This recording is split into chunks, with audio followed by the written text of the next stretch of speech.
eu sou o Zaro do canal Zaro Cultura e esse é o programa Experiências de Vida. Será que a época medieval foi a era da escuridão?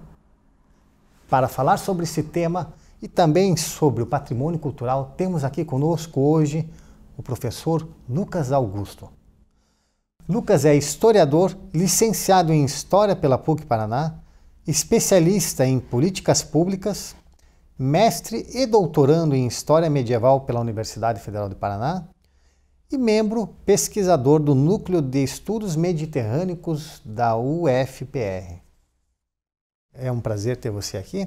E antes de falar sobre o tema principal, que é a Idade Média, eu queria que você falasse um pouco do contexto que antecede a esse período e nos dissesse o que levou ao início da Era Medieval.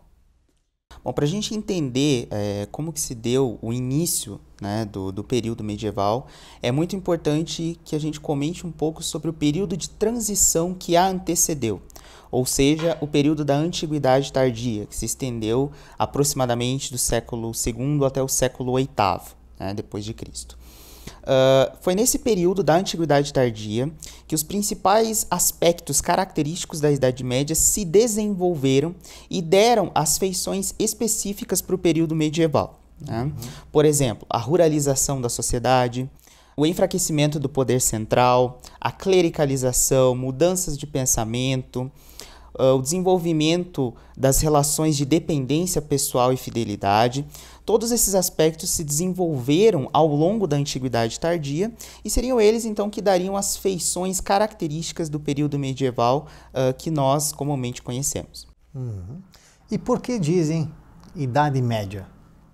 Bom, esse termo, Idade Média, já está, por si só, imbuído de um caráter altamente pejorativo. Ele foi cunhado no século XVI pelos renascentistas para se referir ao período situado entre o esplendor da antiguidade, da cultura greco-romana, e o renascimento desse mesmo esplendor que eles estavam se propondo a realizar, visando trazer a aurora dos tempos modernos, podemos dizer assim, de acordo com os padrões da época, né? E romper então com esse período anterior, que seria o período medieval, um período mediano, de acordo com eles, intermediário, uma idade média. Então é daí que vem esse termo que está aí envolto em um caráter pejorativo. E essa era da escuridão, a era das trevas, de onde vem esse mito que essa época era da escuridão? Bom, esse talvez seja o pior de todos, né? Absolutamente não. A Idade Média, o período medieval, não foi a Era das Trevas, né? Esse termo ele foi cunhado pelos iluministas que estavam buscando trazer o conhecimento científico, a ciência, o racionalismo, e para sobrepor esses valores aos valores que vinham anteriormente, né, procuraram então se referir ao período medieval como um período marcado por guerras e violência desmedida, marcado pela peste negra e marcado pela presença da fé na vida das pessoas que acabava cegando, né, uma fé cega. E eles, de acordo com o seu pensamento, estariam trazendo à luz por meio do conhecimento científico, por meio da ciência. Mas, infelizmente, esse preconceito, podemos dizer assim, né, desse termo, Idade das Trevas, acabou respingando até nos dias de hoje. Há muito tempo já foi superado isso na historiografia, mas respinga ainda nos dias de hoje, principalmente em produções cinematográficas, jogos digitais, que têm o período medieval como pano de fundo das suas produções e que acabam passando para o grande público, transmitindo essa mensagem, que a Idade Média só foi marcada por guerras, por violência, por peste negra, quando na verdade isso é facilmente desconstruído, né? Com alguns exemplos simples, como por exemplo as universidades. O centro de produção do conhecimento, de difusão do conhecimento, nasceu no período medieval. O período medieval foi marcado pela era das grandes catedrais, pela luz das grandes catedrais. Como que podemos chamar um período desse de uma era das trevas? Não faz sentido algum. E o sistema de ensino da época, quem estudar e ver os fundamentos ali da educação para aquela época é impressionante. Se nós compararmos a hoje, aí vai ter muito assunto, muita polêmica para ser falado aí em relação ao sistema de ensino que temos quantos séculos depois, né? Mas isso é tema para uma outra entrevista, para um outro dia. E queria que você citasse agora alguns fatores que levaram o fim dessa era. Bom, é importante dizer que a história é feita de rupturas e continuidades, de processos, né? As coisas não acontecem da noite para o dia. O fim do período medieval ele foi marcado por diversos elementos. Por exemplo, o século XIV foi em grande medida ali caracterizado por um descompasso, podemos dizer assim, um desequilíbrio na produção de alimentos, gerado pelo uso intensivo da terra pelo modo de produção feudal durante anos, então isso acabou gerando esgotamento da terra, né? Como consequência, não havia alimento disponível para suprir as necessidades do grande contingente populacional da época, que cresceu principalmente após o período do ano 1000, né? Teve um aumento demográfico muito grande. Como consequência disso, a fome começou a se desenvolver e começou a ter uma expressão cada vez maior. Começaram a estourar no campo rebeliões camponesas e muitos camponeses passaram a migrar, então, a se deslocar para as cidades, para os centros urbanos, em busca de melhores condições de sobrevivência, né? Só que isso acabou gerando um outro problema, o inchaço dos centros urbanos. E com o inchaço dos centros urbanos, problemas característicos também começam a acontecer, principalmente na parte sanitária. Então, essa parte sanitária, esses problemas sanitários, aliado a uma população faminta com a imunidade baixa, favoreceu a disseminação de doenças, como a peste negra ou peste bubônica, transmitida pela pulga do rato, que dizimou aí 1/3 da população da Europa. Além disso, nós tivemos o grande cisma do Ocidente, que transferiu a sede do papado de Roma para Avignon, na França, e chegou a um momento em que existiram 3 papas ao mesmo tempo. Então isso acabou desintegrando a unidade da Igreja Católica, né, do cristianismo, podemos dizer assim, que era muito importante para a época.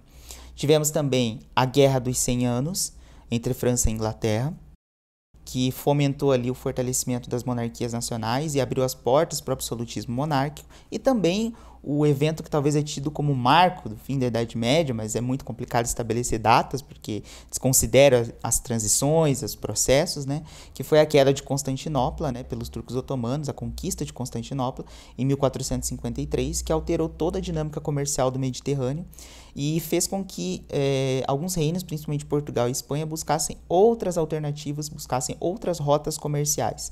E aí que se desenvolveu então o processo das grandes navegações. Então perceba, é todo um processo histórico marcado por rupturas, marcado por continuidades, paulatinamente. As coisas não acontecem da noite para o dia, por isso que é muito complicado estabelecer datas precisas na história para fim e para início e fim de um determinado período.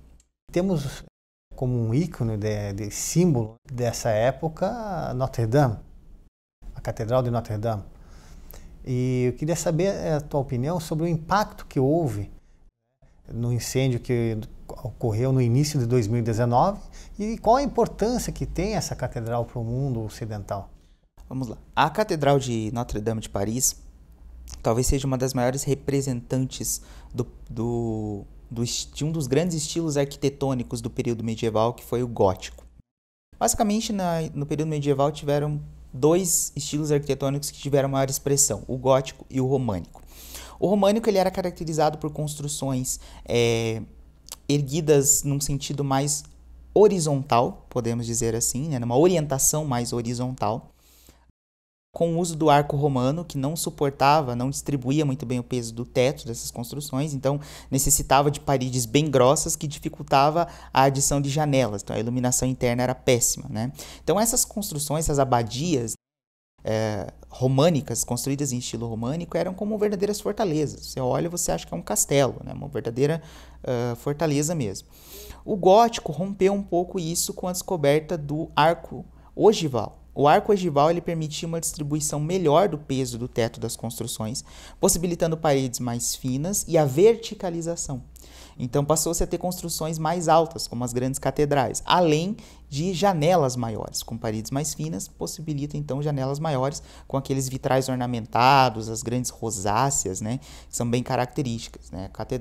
As catedrais foram um exemplo mais específico, podemos dizer assim, do estilo gótico. É importante também dizer que o gótico e o românico eles coexistiram também durante alguns períodos, né? Não como se acabasse um e começasse o outro. Se a história possui várias versões, como poder ensinar de forma que o aluno não saia confuso e descrente a tudo? Porque se não existe uma única verdade e a gente ensina que existem várias versões, isso é muito bom, porque se nós falamos que a verdade, a história é assim, estamos mentindo. Mas ao mesmo tempo que criamos uma confusão mental no aluno, que nada é correto, nada é uma verdade, será que ele não vai perder a crença em tudo e sempre achar que tudo é uma mentira? Eu acredito que não se deva ensinar a história por um fato, por uma versão, porque a história sempre foi escrita pelos vencedores. E ao mesmo tempo, acho correto mostrar que existem várias versões. Mas como fazer esse equilíbrio para que ele tenha desenvolvimento mental de raciocínio sem ele ser um descrente de tudo? Ou confundir ele a descrer em tudo e se tornar uma pessoa crítica e nunca aceitar uma opinião, uma verdade e acabar criando uma confusão muito maior do que uma forma de se desenvolver mentalmente. Na história não existe nada que não possa ser desconstruído, não possa ser problematizado. E tá aí a palavra. É necessário problematizar, discutir com o aluno, conversar, dialogar, desconstruir mesmo esses acontecimentos, esmiuçar esses acontecimentos, explicando que existem verdades no plural e não no singular. Né? Não significa que, por exemplo, nós temos duas versões sobre um determinado acontecimento, uma está certa e uma está errada. São verdades ditas sobre o mesmo fato, só que contadas de pontos de vista diferentes, com fontes diferentes, com metodologias diferentes, mas são verdades da mesma forma. Né? Eu acho que esse seria o ponto de equilíbrio. E isso só se dá por meio da discussão, da problematização.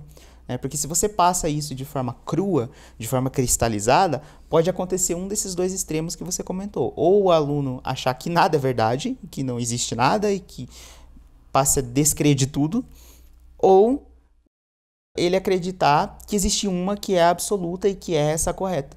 Então, o meio termo é a discussão, é explicar exatamente isso para o aluno, trazer essa metodologia, discutir, problematizar, trazer as verdades, né, e explicar que existem verdades na história e não uma única verdade, o que não significa também que não existem nenhuma verdade, né, nesse sentido. E por que a história e o patrimônio cultural são importantes? Veja, a história e o patrimônio histórico, artístico, cultural carregam a nossa memória, a memória da humanidade, né? O nosso legado, de onde nós viemos. Eles são muito importantes por conta dessa carga simbólica. Né? Eu gosto sempre de usar um exemplo, né, de uma pessoa que acorda num quarto completamente branco, com luzes brancas, não se lembra quem é, não se lembra de onde veio, não se lembra para onde vai, não sabe como chegou até ali, e do lado tem um livro de história. Então a história serve exatamente para isso, né, para nos lembrar de onde nós viemos, né, e também para servir de aviso. A história também serve de aviso para que a gente não cometa os mesmos erros que cometemos no passado. Porque hoje em dia, claro, erros completamente absurdos que são cometidos nos dias de hoje, tragédias que acontecem, normalmente ocorrem porque a história é negligenciada. Não se olha para trás e vê o que nós já fizemos de errado e tentar corrigir no futuro e não cometer os mesmos erros. Então a história serve exatamente para isso, para nos lembrar, né? O dever de lembrança, de memória. E o patrimônio cultural no Brasil, como anda e o que deve ser feito para melhorar? Bem, no Brasil existem políticas públicas, existem legislações específicas voltadas ao patrimônio histórico, artístico e cultural, à preservação deles, mas em grande medida não há uma valorização do patrimônio. Não há investimento, em grande medida, adequado, né, para essa área, que é muito importante, que traz a memória do nosso país. Então, no Brasil, eu vejo que existem sim políticas públicas, existem legislações específicas sobre o patrimônio, mas não há investimento e não há valorização do nosso patrimônio histórico, artístico e cultural. E o que deve ser feito para melhorar isso? Eu vejo que tudo começa com a educação. Eu acho que trazer esses temas desde os anos iniciais do ensino básico, você vai formar cidadãos preocupados com a sua história, com a história da sua cidade, com a história do seu país, com a sua própria história, com a memória, né, com o legado, de fato. E isso acaba pressionando o poder público a também valorizar o nosso patrimônio histórico, artístico, cultural, por meio dessa pressão, podemos dizer assim, que o grande público exerceria nesse sentido, um grande público consciente e preocupado com o patrimônio. O que te fez ir para o caminho da história? Eu acho que eu sempre entendi como um chamado, né? Sempre esteve lá e sempre me despertou muita curiosidade. Eu acho que para mim, assim, a escolha do caminho da história sempre tem a ver com a palavra curiosidade. Sempre fui muito curioso, sempre gostei de entender como as coisas funcionam e de que as coisas não chegam como são hoje do nada. Né? Existe todo um processo, existe toda uma transformação. Então eu acho que foi exatamente por isso. Essa curiosidade de buscar as origens, de buscar como chegamos até aqui. Né? E para onde nós vamos e por que estamos aqui. Eu acho que foi exatamente essa curiosidade que me levou aí para o caminho da história. Você está de parabéns pelo teu trabalho. Conheço você há anos, já estudamos história juntos também. Acredito que você é um excelente professor, competente, muito dedicado. E é por isso que te chamei aqui para essa entrevista. Muito feliz que tenha vindo e espero que a gente no futuro faça uma outra entrevista falando sobre um outro tema. Muito obrigado pela sua vinda aqui. Zaro, eu que agradeço, obrigado pelos elogios e também te parabenizo pela iniciativa aqui do canal e trago votos, né, desejo votos de que ele cresça cada vez mais, porque é uma iniciativa de fato muito boa. Obrigado, pessoal, espero vê-los na próxima entrevista. Até mais, um abraço a todos aí.